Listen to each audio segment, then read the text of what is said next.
We turn our attention now to the crisis in Iraq, where fighting continues between government forces and rebels from ISIS and the Sunni militants. Iran has been supplying its neighbor with Sukhoi Su-25 Frogfoot aircraft to help it fight and try to halt the ISIS offensive. Russia has also supplied an initial delivery of the aircraft just a few days ago, but analysts at the International Institute for Strategic Studies in London say that a further delivery on July 1st, which was yesterday, originated from Iran. And this means that the US, which has also sent aircraft to Iraq, is operating alongside Iran in this conflict. The US has deployed drones and helicopters to Iraq and is actively gathering intelligence on the ISIS advance. Washington is also supplying Iraq's existing air force with Hellfire missiles. In this case, analysts say adversity has made for strange bedfellows.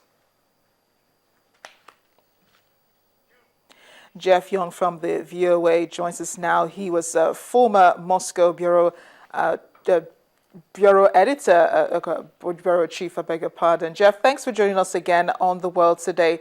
You've been keeping tabs on the story for us. Strange bedfellows, we say. How did this happen? I think that's a question to ask. How did this happen? Iran and the United States working together to fight militants in Iraq? Well, what they're doing is they're working for the benefit of the government of Iraq. In fact, both countries, the United States and Iran, have a vested interest in Iraq remaining intact and Iraq remaining stable. So we do have a curious situation where military equipment is being supplied by both the United States and Iran. Now, that doesn't mean that the U.S. and Iran are sitting down in some hotel in Switzerland or Geneva or someplace working out some sort of a joint action plan. There may be discussions, but that's not public and that's also not on the table. But both sides, as I said, have a vested interest in trying to hold the wall as best they can against the advance of ISIL and other insurgents and try to maintain the stability of the country. Jeff, I think it's important here to establish how important Iraq is to both Iran and the United States, as well as Russia and all the other Western countries who feel they have some say in what's going on in the country. Well, one of the interesting things that we get into here is a term called hegemony, which means because we have a vacuum created by the crisis in Iraq, you have a number of moving to help fill it, because after all, what they would like to do is to have a hand in this, to have some influence in this. After all, Iraq. And it's to everyone's advantage. Iran, the United States, Russia, not just the oil, but all three of them are actively involved, perhaps not in competition, but hegemony is a viable word. Strong hand can have measurable influence in what goes on in Iraq and what happens going on.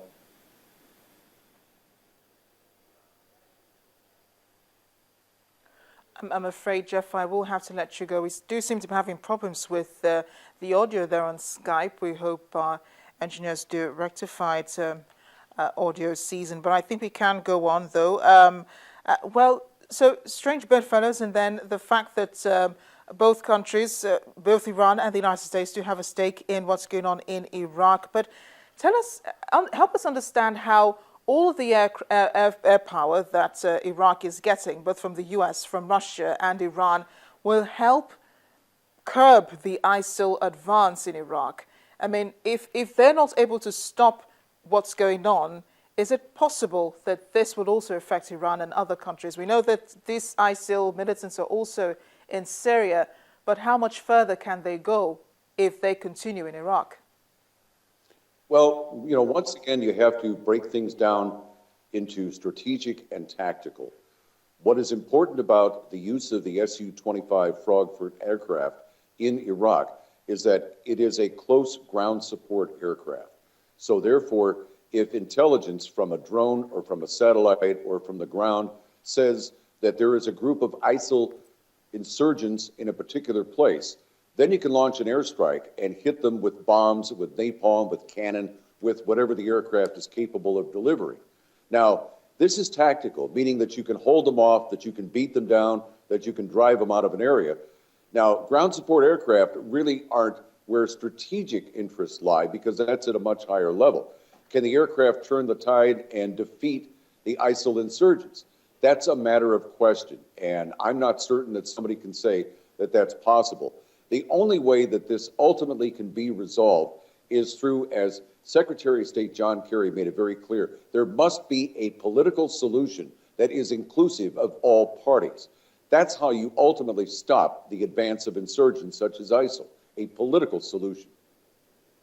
And a political solution may not be reached anytime soon, because the Kurdish members of parliament walked out of a meeting yesterday and did not return after the break. But let's talk about these aircrafts now. Will they be able to identify civilians amongst the ISIL militants? I mean, you made mention of the fact that they'd be able to at least locate where the ISIL militants are, where they have their camps and so on. What about the possibility of civilian casualties in this fighting? It goes without saying that it's highly likely that if you are trying to attack insurgents, that there is going to be civilian casualties. Insurgents deliberately put themselves in the middle of populations. We've seen this in one country after another. We've seen this in Syria, where they've had insurgents embed themselves in neighborhoods.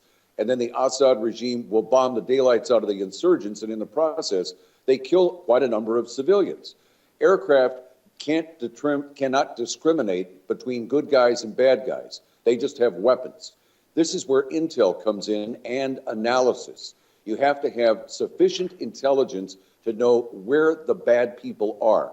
And that same intelligence has to be able to discern when they've embedded themselves in civilian areas, which makes the risk of civilian casualties too high to initiate a response, okay? When they think that they've got the bad guys out of the clear and away from civilian populations, that's when they can launch an airstrike and be effective without hopefully incurring massive civilian casualties. But again, the bad guys deliberately put themselves in the middle of innocent people to try to prevent their being attacked.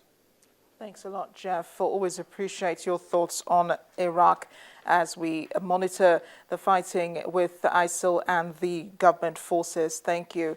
Jeff Young is a VOA correspondent. He is in Washington, but he was former VOA Moscow bureau chief in that region.